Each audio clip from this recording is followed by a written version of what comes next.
end product, but also, sticking to it day by day and making sure that you're doing what you're supposed to do day in and day out. So Texas is a tough team to play against. You don't have to get excited to go down to Austin and play in a big game like that. So I think the guys will do really well in preparation. So we have less miles now. Have you noticed anything different from when you used to play at K-State? Anything, programs? I think more than anything, it's just the personality. KU was pretty unsuccessful when I was playing. So I mean, the idea that they had coaches that were more reserved was normal. That's what we expected. They didn't speak much in the media and things of that nature. We all know Les Miles is a big time guy and has a great large personality. So I would think that anything now is just getting the idea of KU being a national kind of story, regardless of the wins or losses. And he's doing exactly what he has to do there to make sure that guys are paying attention, and guys all over the country are thinking about coming to KU. So I mean, we understand the business aspect of it, especially recruiting wise.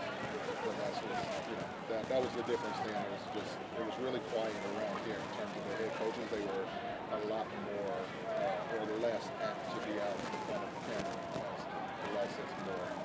Yes. Well, thank you for your time. Yes, Congrats on the win. Thank you.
Hello, my name is Sophia. Welcome to Good Evening KU.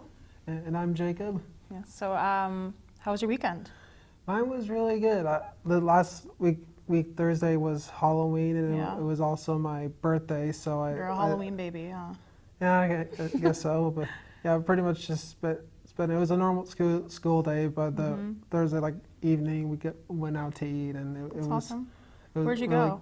Well, we went to eat at Paisano's restaurant. We only go there twice, in Yeah. 5 times. So I want to go somewhere fancy, and I like Italian food. So Yeah. Well, I like Italian food, and I actually worked there for a while, so it's good Oh, food. that's nice. Yeah, yeah.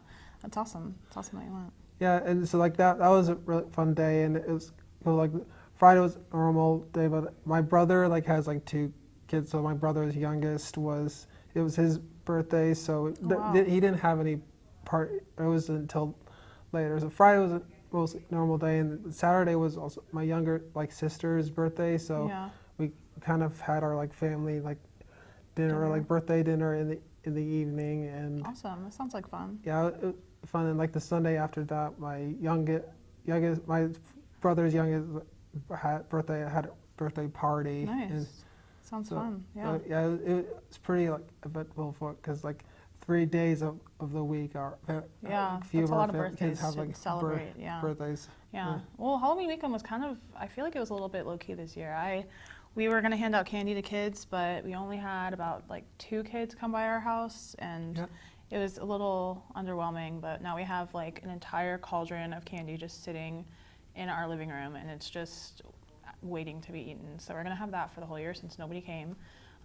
So I think it was really cold though. I think maybe that's why people. Yeah, so it was chilly, and we actually our house. We went home on Thursday, and we were planning on not giving candy to kids because we didn't even have that Yeah. that much. We never go out of way beforehand to buy a lot of candy just to give the kids. We never really Yeah.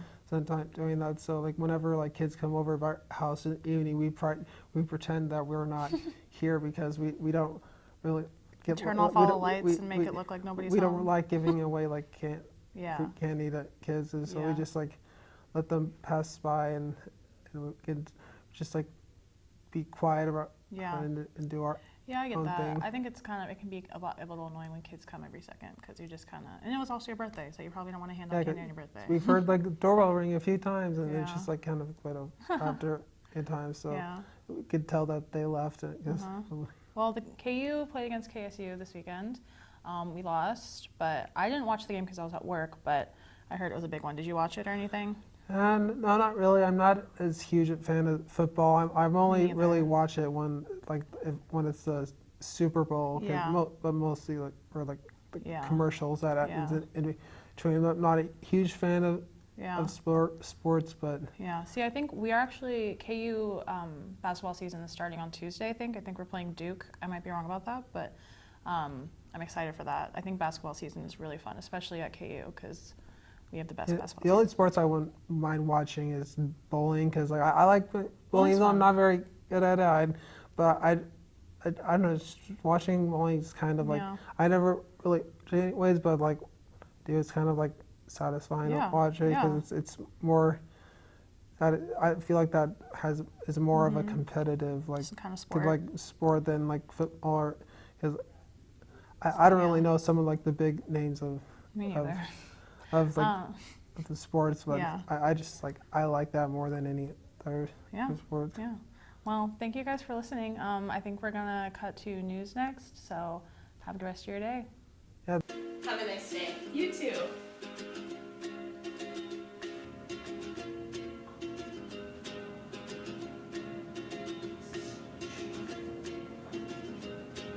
Have a great day. Thanks. You too.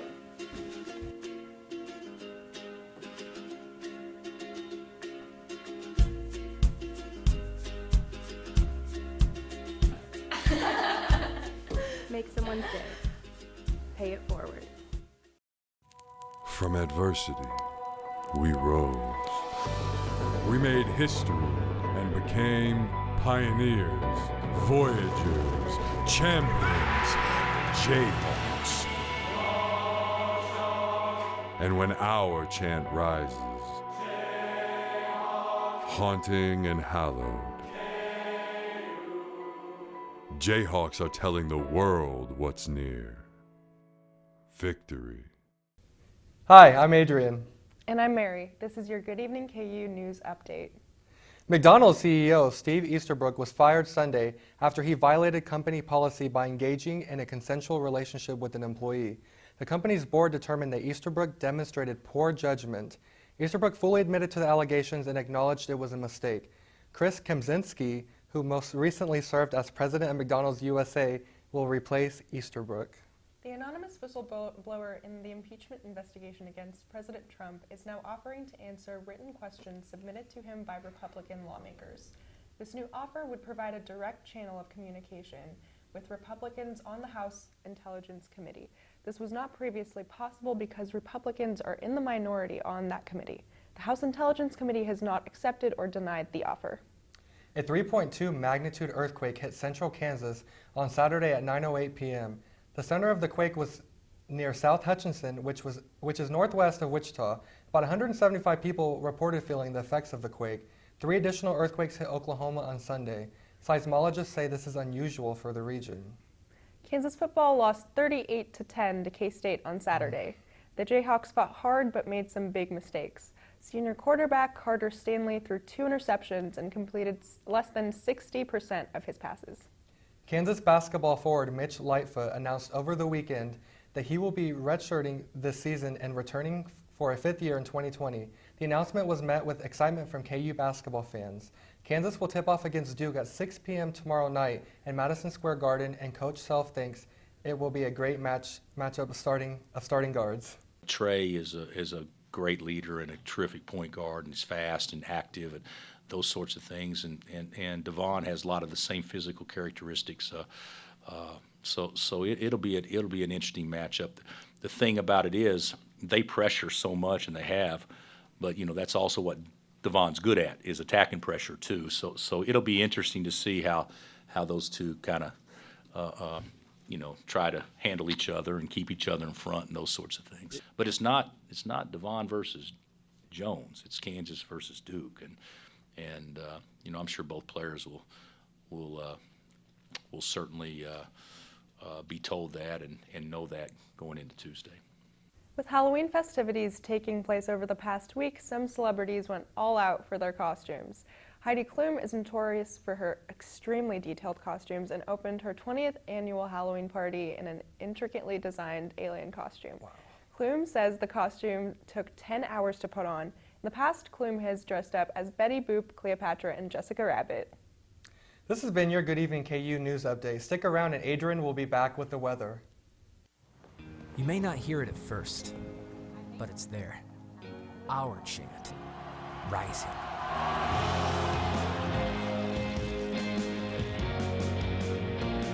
On this summit, callings converge, voices unify into a chorus that sounds out for good, for greatness. Can you hear it?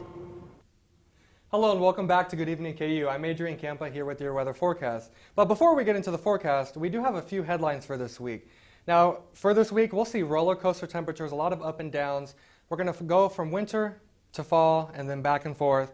And then we do have a chance of some rain Wednesday and then possibly seeing some flurries mixed in, maybe some light snow. And then the wicked Kansas winds will be returning at the end of the week. Now for current weather right now, we're sitting at 50 degrees, mostly cloudy with some light winds from the north at 5 miles an hour. Overall, pretty nice day despite the clouds.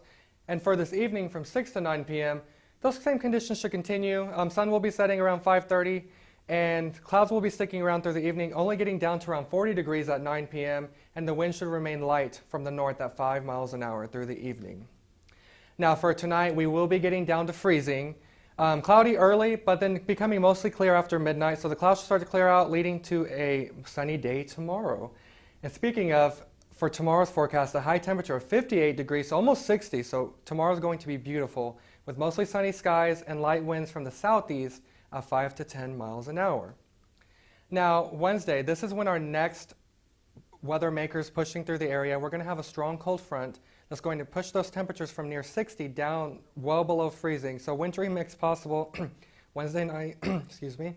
And right here, you see where the Jayhawk is, this blue is actually some light snow that's going to try to mix in. The green down here is rain, and then this pink is some mix. So I'm thinking as the night continues Wednesday night, as we get close to daybreak on Thursday, we could see some light snow, maybe some light glazing of ice. So you want to stay tuned to the forecast. I'm not expecting much accumulation. Just know that there is a chance of some slight wintry mix possible. Now our extended forecast, Tuesday, high of 58. Then Wednesday is going to be mostly cloudy as that next storm system pushes through. But we will get to 64 degrees ahead of the front. Then as that front comes through, it's going to really cool off to only around 42 degrees on Thursday. And then partly cloudy skies. And then a low of 20 degrees Thursday night. Then staying in the 40s Friday. And then Saturday getting back up to 60. Before another front will come through, knocking temperatures back to a winter-like setting. So overall, this is where we're going to see that back and forth of temperatures. For Wednesday, you see we're in that fall-like temperature setting, but then Thursday, winter again, Friday, winter, and then fall again, but then back to winter over the weekend. But just stay tuned to the forecast, and remember, there is a chance of some light wintry mix possible Wednesday night. But that is all we have for you today. Thanks for watching. We'll see you next week.